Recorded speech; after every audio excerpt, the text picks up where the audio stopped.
whales fit in a very deep legend in humankind in many different ways. And so, firstly, I think they're part of our soul. They're part of the living system. But nowadays, they also are indicators of the way we steward the oceans. And so, in a sense, the protection of the whales represents the protection of the precious ocean.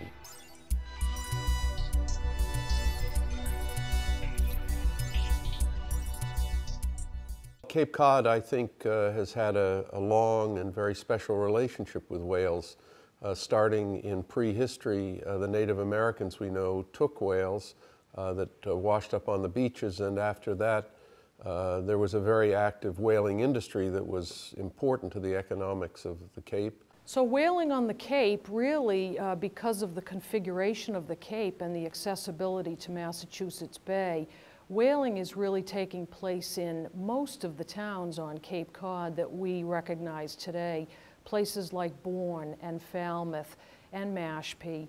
Prior to the Revolutionary War period, when you have the drift whaling and the shore whaling, whales become a bounty for these towns that we've mentioned. After the war, the disruption of the Revolutionary War really puts an end to much of the whaling on Cape Cod, with the exception of Provincetown.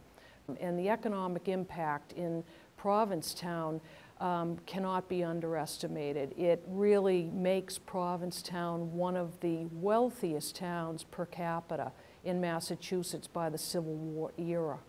Again, it was a diabolical business, but one that you can understand because of the need to make a living.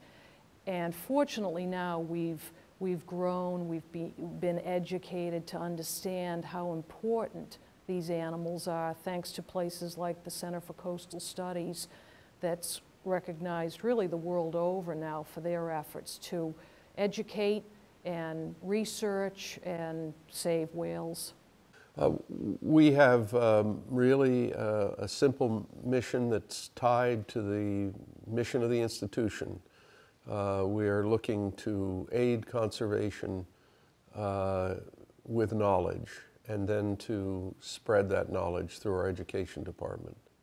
In terms of the rescuing of whales, my father, for instance, was hunting whales in the 20s here off of Cape Cod, and he used techniques that were similar to the techniques that we now use for the protection of whales, for the rescue.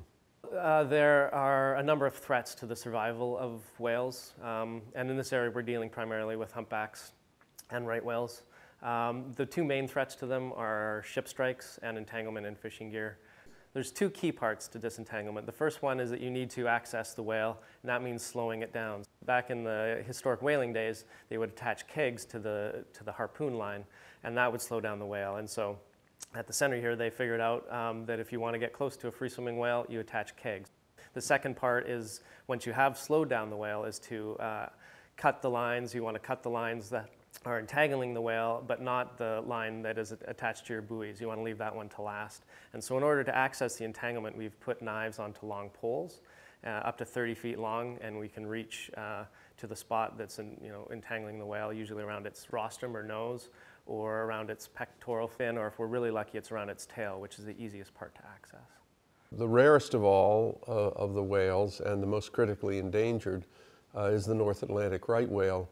It is the one that remarkably, of all of the Atlantic Ocean, makes Cape Cod its home. Its future is probably going to be written largely here in Cape Cod waters. Dealing with an extraordinarily rare animal, as I do with right whales, gives me a chance to assure the future of a species that is, and has been for years, on the brink of extinction.